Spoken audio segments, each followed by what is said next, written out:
John D. Rockefeller did not just build an oil company, he built a system, a machine designed for one purpose: total control. And you are living inside of it right now. To understand the modern world, you must first understand the blueprint he created over a century ago, because that blueprint is still being used today. Rockefeller's company was Standard Oil, but his true product was a revolutionary method of domination. He called it vertical integration. The concept was brutally simple. Instead of just drilling for oil, you own the entire process. You own the wells that pull the crude from the earth. You own the pipelines that transport it, the refineries that process it, and the railroads that ship the final product. You own every single step from the ground to the gas lamp. By controlling the supply chain, you control the price, you control the market, you answer to no one. It was a fortress of commerce, impenetrable from the outside, but controlling his own empire wasn't enough. He needed to control everyone else's, too. This led to the second stage of his plan: horizontal consolidation. If vertical integration was about building his own kingdom, this was about conquering all others. Rockefeller presented his competitors with a simple choice: sell your company to Standard Oil, or be crushed. Those who resisted found their supply lines cut, their access to railroads mysteriously blocked, their prices undercut by a competitor who could afford to lose money indefinitely. One by one, they fell. They were either absorbed into the growing mass of Standard Oil or bankrupted into oblivion. By the 1890s, Standard Oil controlled 90% of the oil in the United States. It wasn't just a business, it was a monopoly. To manage this sprawling empire, Rockefeller needed a new kind of corporate structure. The old models were insufficient, so his lawyers invented one: the corporate trust. Dozens of companies across the country were placed under the control of a single board of trustees. On paper, they remained separate entities. In reality, they moved as one, directed by a small, shadowy group of men in a New York City boardroom. When the government eventually outlawed this structure, the concept didn't disappear, it simply changed its name. Today, we call it a holding company, a parent corporation that owns a controlling interest in a vast portfolio of subsidiary businesses. The structure has been refined, legalized, and made vastly more complex, but the principle remains the same. The trust didn't die, it evolved. With near total economic power secured, the next frontier was political power. Rockefeller's enterprise became a master of what we now call regulatory capture. When politicians threatened to create rules to limit Standard Oil's power, the company used its immense wealth and influence to get inside the process. They funded political campaigns, they placed friendly allies in key government positions, they employed armies of lobbyists to ensure that any new legislation was written by them. For them, the rules were designed not to restrain the monopoly, but to legitimize it, making it even harder for new competitors to emerge. The watchdog became a pet. This was the masterstroke, using the power of the state to protect the very system that threatened to overwhelm it. And this is what most people miss as public anger against Standard Oil grew.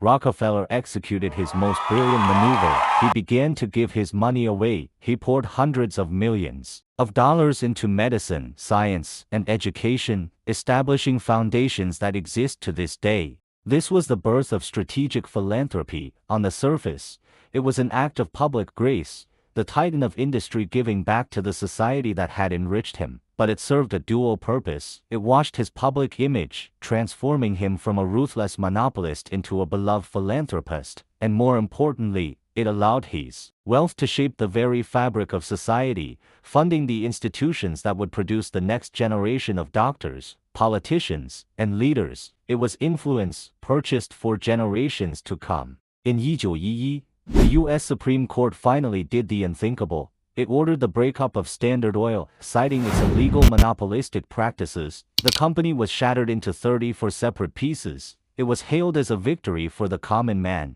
the triumph of democracy over corporate greed, but the public celebrated too soon. Rockefeller retained his shares in each of the newly independent companies, and as these baby standards, companies like Exxon, Mobil, and Chevron began to compete with each other, their combined value skyrocketed. The breakup of Standard Oil didn't weaken John D. Rockefeller, it made him the richest man in modern history. The system wasn't broken, it was decentralized, making it stronger and more resilient than ever before. Look closely, and you will see Rockefeller's blueprint everywhere. Think of Amazon. It began as an online bookstore. Today, it is a dominant force in retail, but it also owns the warehouses, the delivery trucks, and the cloud computing infrastructure AWS that powers a huge portion of the internet, including its own competitors. That is vertical integration. It uses its marketplace data to identify and crush smaller sellers, launching its own competing products. That is horizontal consolidation. The same pattern repeats on a digital scale. Consider Google. It provides the world's dominant search engine, a free service, but it also owns the dominant mobile operating system, Android. It owns the dominant video platform, YouTube. It owns the dominant web browser, Chrome. It controls the digital advertising networks that are the lifeblood of the modern internet.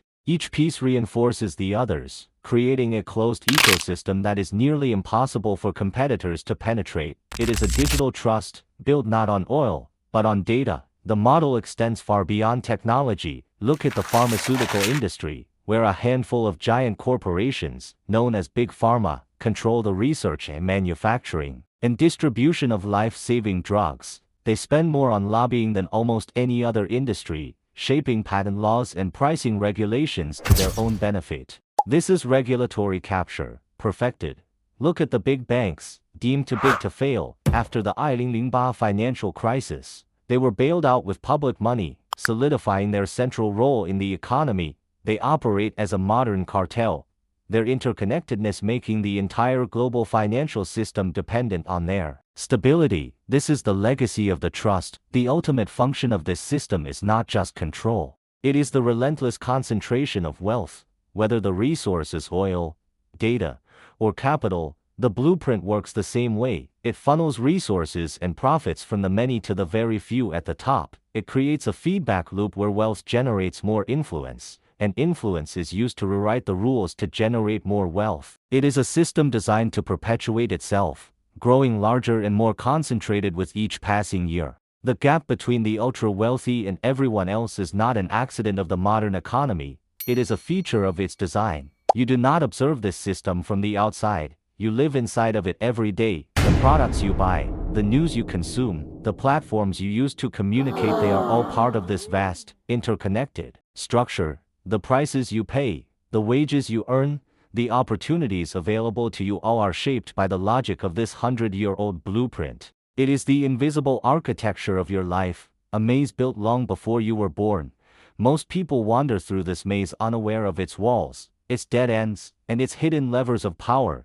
This is not a story about the distant past. It is about the present. It is about the operating system of the IE Street century. Understanding how this system was built is not an academic exercise. It is a tool for survival, because only by seeing the blueprint, by recognizing the patterns of control, consolidation, and influence, can you begin to navigate the world as it truly is. To understand the system created by John D. Rockefeller is to understand the first rule of the modern economy.